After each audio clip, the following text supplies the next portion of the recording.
Welcome to today's Bible study. We thank God for life, protection, and all that He has been doing to show us mercy. We are alive. God will keep us on in Jesus' name. Today we continue with the story of Ruth.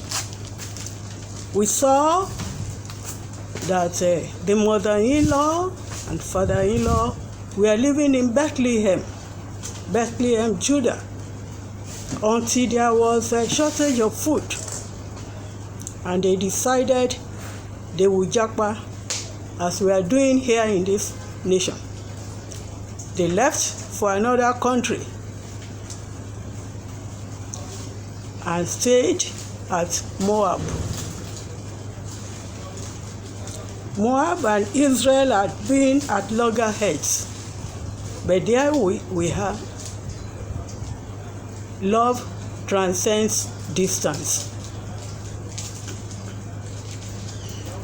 They got to Moab and calamities started happening. First, the father died, then the two sons died. Imagine 3 men dying, leaving 3 women, Naomi and her 2 daughters-in-law. God moves in a mysterious ways. His wonders to perform. We cannot question Him. It's unquestionable.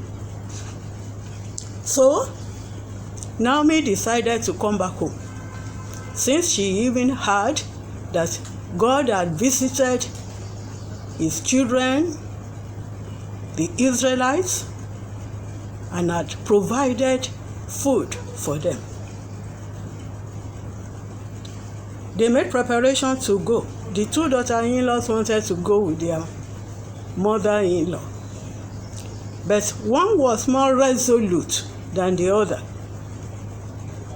Ruth and Orpah. The mother-in-law started advising them to go back to their families. She said, if they look at him, age is not on his side, on her side.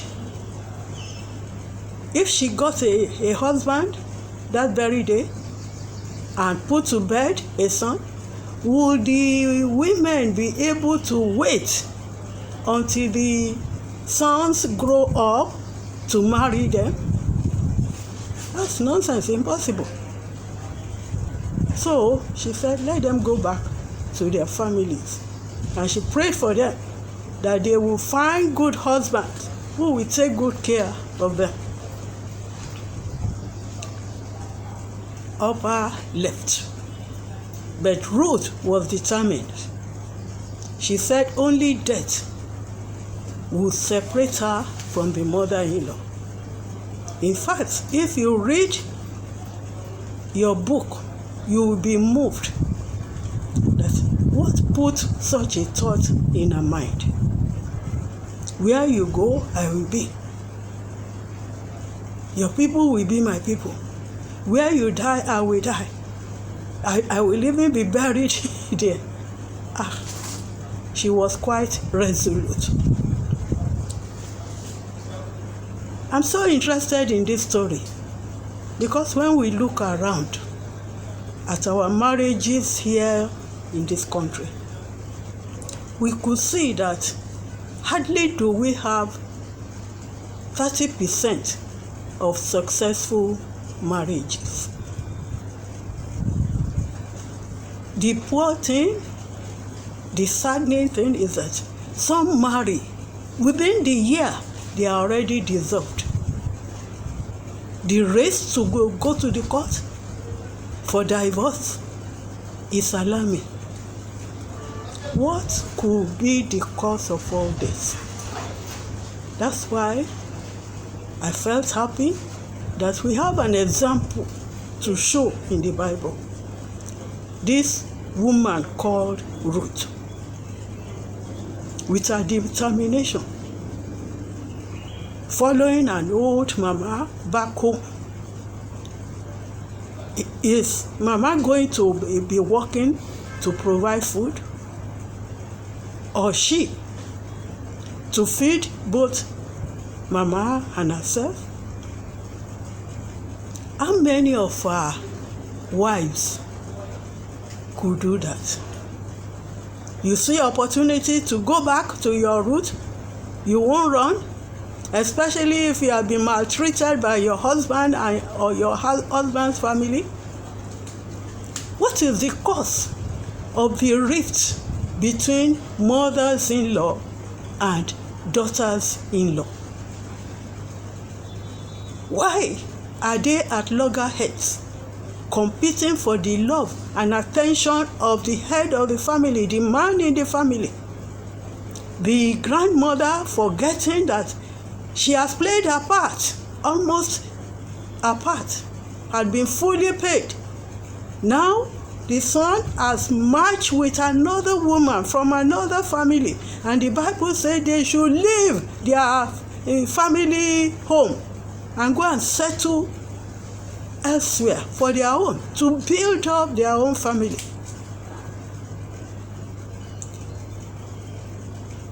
When you hear stories of the imbroglio between mothers-in-law and daughters-in-law, you will wonder. We feel that our women get preconceived idea about mothers-in-law, feeling that they are there to compete with them for the love of this single man, a son and a husband. So with the preconceived idea in the mind, they go in feeling, we are at war, battle with my mother-in-law. And when they go to their group, they are discussing the mother-in-law. If you go into a relationship with preconceived hatred for the people in the family, you will cause a lot of damage that you can never repair. Go and think well. Are you being provoked by what you have been told about the wickedness of mothers-in-law? Or are you just hanging there for safety?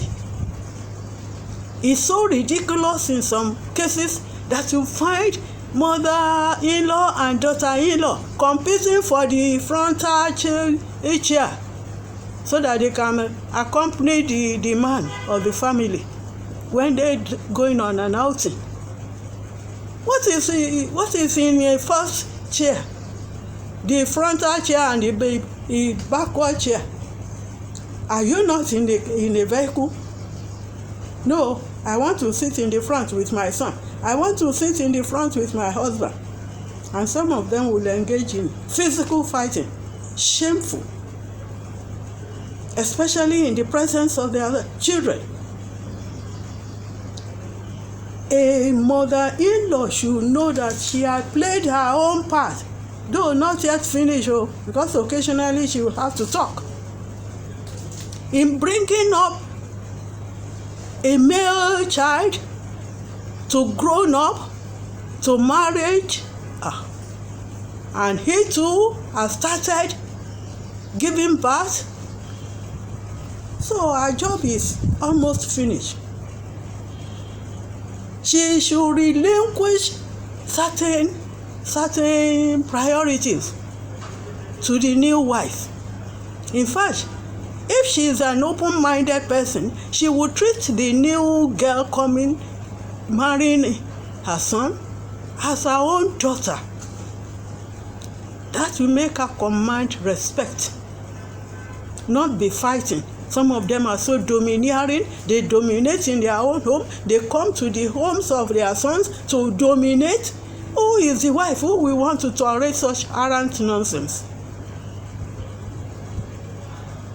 Two people, because of one man, and the new baby that has come alive, if it is a mobile, you go. But some of them are lazy.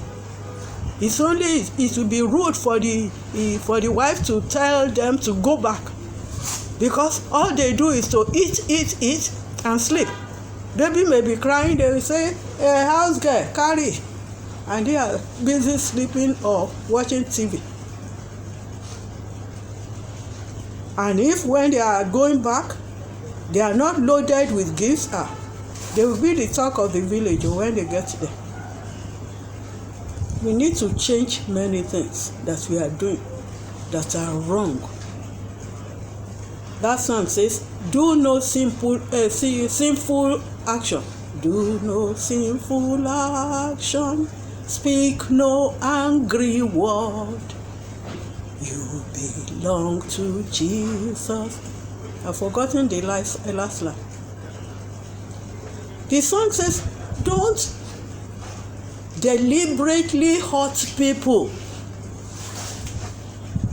Don't let foul language be in your mouth. Respect begets respect. You, the wife, you should recognize your mother-in-law as your mother.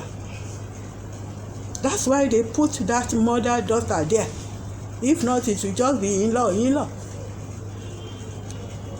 If she were your mother, will you treat her as you are treating this one that is not your mother? Let's call a spade a spade. Both ways, we are doing bad things. Bad things. Let's stop it. Check yourself. Today you may be a daughter-in-law. Tomorrow you may be a mother-in-law. What if you are being treated as you are treating your mother-in-law now? Or what if you are being treated as you are treating your daughter-in-law? Let's beware. Then you put your husband in an embarrassment. On which side should he cleave? His mother or his wife? There is no. If he turns to left, he will hurt somebody. If to the right, he will still hurt somebody. So he has to use wisdom when there is uproar in the house between these two women. But see Ruth in the book. She vowed that she will not leave Naomi. That is only death that can separate them. That her God will be her God. Our people will be our people. You who can't stand your mother-in-law or your daughter-in-law. That's a woman with determination. And when they got to Bethlehem, Ruth and Naomi, people started sharing, is this Naomi? Is this Naomi? Sorrow overwhelmed Naomi. And she said, don't call me Naomi. Call me Mara. They will not call me Mara. Mara is bitterness. Naomi is precious. Because of the calamities that befell her. And she said, God had punished me. God has treated me badly. Can that be true of our God? No. As we come, we didn't have control at our birth. So when we are going back, no control. You just take whatever comes your way. Every day people die. Every day people are born. That is it. Don't mourn for years that you become lean and looking horrible.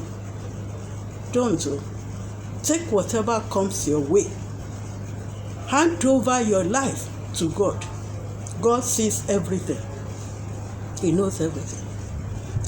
They got to Bethlehem. They were welcome.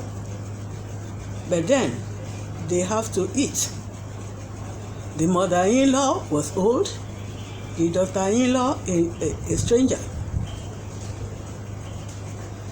How would they cope? Because Ruth was very industrious. She didn't wait for the mother-in-law to call her and say, what are we going to do? How are we going to get food to eat? No.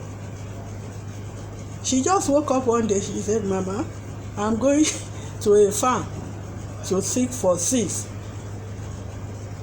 It's harvest time. Let me go. Ha!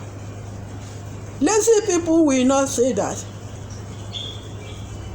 She saw that it was her responsibility to provide, to seek for food to eat, not to cast that on Mama, old Mama. Are you prompt with your responsibility?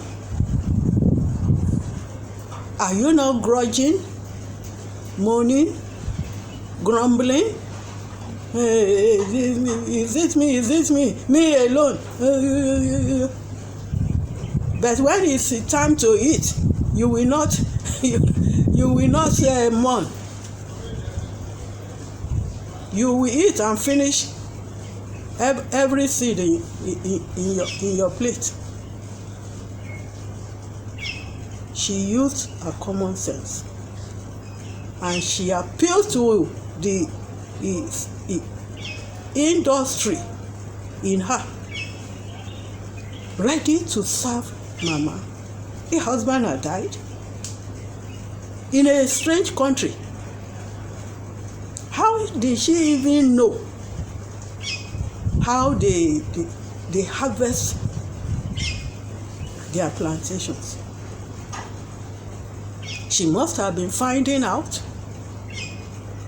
So she went on a faithful day to glean seeds, and as providence would have it, it happened to be on the field of a rich man, a relation of her husband called Boaz. Thank you, God. You see God in action. God was playing a drama for us to see. She didn't go to the left nor to the right. He went straight, being led to the appropriate farm of a relative. And God had made provision for the Israelites, how to care for their widows, the orphans, and whatnot. That anybody harvesting must not harvest dry. No, they must leave some by the side for poor people, for widows, for beggars to come there and carry away to eat. See how God did. Ruth got there, went to the head servant and introduced herself, that she obtained permission to join them.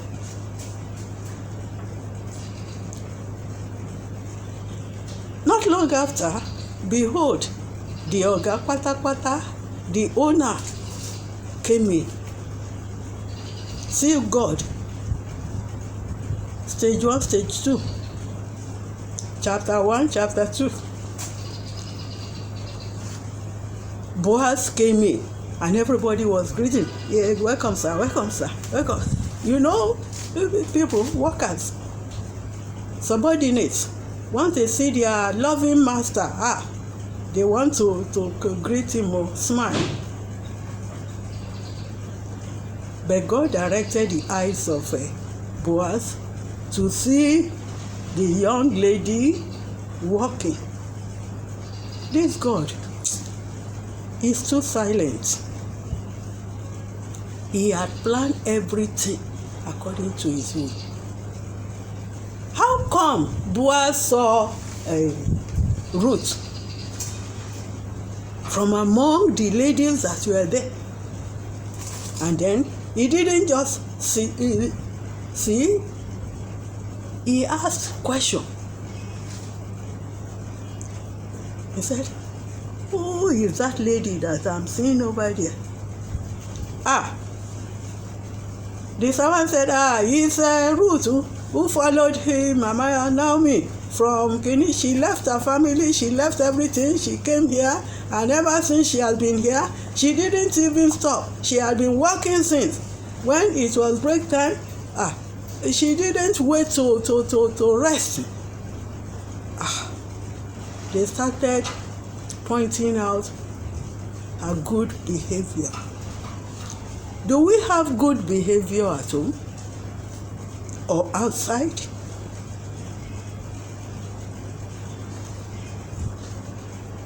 At your age, are you still fighting outside? You see the shameful thing that was on network today? How two teachers, one old one youth copper, engaged in a fight in a school. One tore the dress of the other and stripped her naked in a school. Now government has stepped in and the school has been shut down. One of the teachers has been demoted.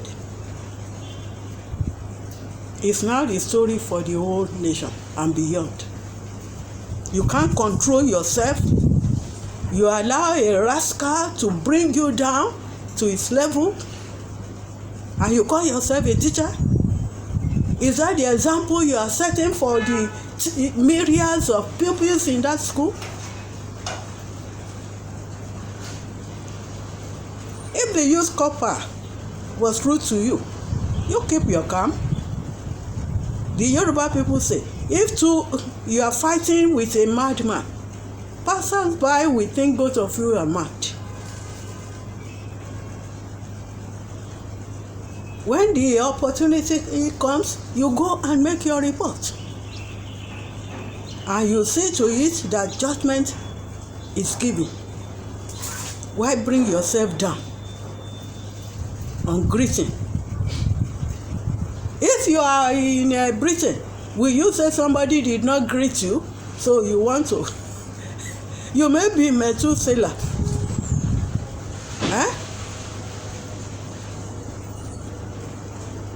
Discipline is a key word in our relationship. Let us embrace discipline. See Ruth. See how God mapped out a road for promotion. Not only in wealth, being married to Boaz, but even in history, that she has paved the way for the Moabites to be in the lineage of David and Jesus Christ. So, ladies and gentlemen, for today, let's see where we are wanting. Ruth showed mastery. In fact, to me, she had been a classical example of who a daughter-in-law should be. If your mother-in-law is hurt, that doesn't mean you will be rude. Patience will win at last. God will be on your side. Respect begets respect. Some of us have loose tongue. You wouldn't know that one flower there that is shooting up I forgot to bring it. It's been sarcastically called mother-in-law's tongue. Next time, I hope to bring the flag to show how naughty some of us are. What do you gain in foul language? Mother-in-law. Is your mother not a mother-in-law? And you look at that pointed with spikes all over. You say mother-in-law's tongue. You can't find a better name for that. You give horrible names to people you don't like. Let's stop it. And prepare that all this nonsense will not go with you into a new year. You want to start it on a clean slate, tabula rasa, with clean manners. Maybe you are the cause of the rift between you and your husband, because character cannot be quantified. So, please, go and read Ruth. It's only a few chapters. And meditate. Compare her to what you are doing. May God help us and give us peaceful home, happy home, God-fearing home. In Jesus' mighty name.